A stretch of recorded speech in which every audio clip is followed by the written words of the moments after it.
আসসালামু আলাইকুম এভরিওয়ান। অনাবৃষ্টির দিনে ফুলের কুড়িটির মতো মেয়ের বিমর্ষ মুখ। কোন রচনার বাক্য?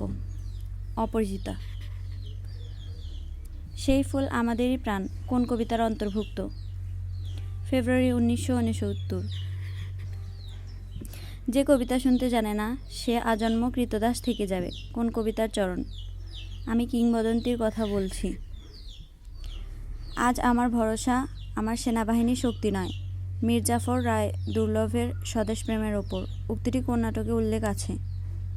উত্তরটি হলো সিরাজউদ্দৌলা নাটকে। যখন শকুন নেমে আসে বাংলায়, এই সোনার বাংলায় চরণটি কোন কবিতার? উত্তরটি হলো নুরুল দিনের কথা মনে পড়ে যায়। সেখানে ভোরের মেঘে নাটার রঙের তো জাগিছে অরুণ, চরণটি কোন কবিতায় উল্লেখ করা আছে? এই পৃথিবীতে এক স্থান আছে। পাতাশূন্য শুকনো গাছটায় উড়ে এসে বসেছে শকুনরা কোন গল্পের চরণ? উত্তরটি হলো মাসি পিসি গল্প। অনুপম কার নিষেধ অমান্য করে কানপুরে এসেছে?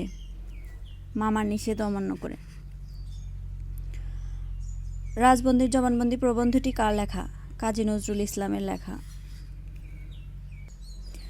না বুঝে বোঝার ভণ্ডামি করে পাঁচজনের শ্রদ্ধা প্রশংসা পাবার লোভ আমি কোনোদিনই করব না। কাজী নজরুল ইসলাম উক্তিটি কোন প্রবন্ধে করেছে?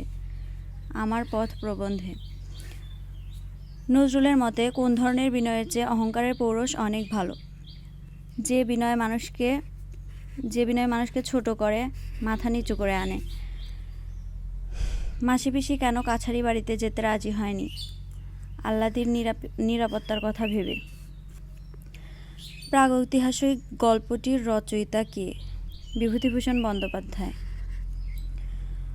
অনশনকারীরা ইচ্ছে করে কোন খাবারটি খেতেন? লেবুর রস দিয়ে লবণ পানি। মানুষের যখন পতন আসে তখন পদে পদে ভুল হয় বা ভুল হতে থাকে। বাক্যটি যে রচনায়? 52 দিনগুলো। বরেন্দ্র গবেষণা জাদুঘর প্রতিষ্ঠিত হয় কত সালে? 1910 সালে।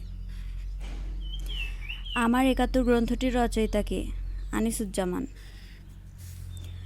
নুরুল হুদা যে বাড়িতে থাকে সে বাড়ির নিচের ফ্ল্যাটে কে থাকে? ওয়েল্ডিং ওয়ার্কশপের মালিক। চোর পালালে বুদ্ধি বাড়ে লেখক এ কথা কেন বলেছিল? সময় মতো যুক্তি মাথায় আসেনি বলে। সব প্রাণীর ডিএনএ কি দিয়ে তৈরি? একই বেস পেয়ার দিয়ে।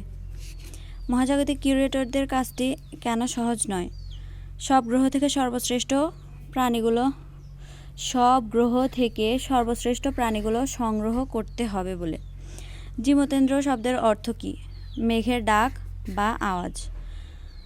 শুলিশম্ভু নিভ কাকে বলা হতো? কুম্ভকর্ণকে। রামানুজ শব্দে বোঝানো হয়েছে রামের অনুজ লক্ষণকে।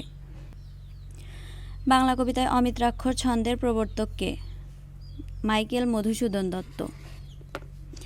সাম্যবাদী কবিতায় কাজী নজরুল ইসলাম গুরুত্বারোপ করেন অন্তর্ধর্মের ওপর। তাহারই পরমাণু কবিতায় বর্ণনাকারী চরিত্র কোনটি? কবিভক্ত। অরণ্য হবে আরও সবুজ, নদী আরও কল্লোলিত, পাখিরা নীড়ে ঘুমাবে কোন কবিতার অংশ? সেই অস্ত্র। সবাই মিলে সত্যিই আমরা বাংলাকে বিক্রি করে দিচ্ছি না তো? উক্তিটি কার? মীর জাফরের।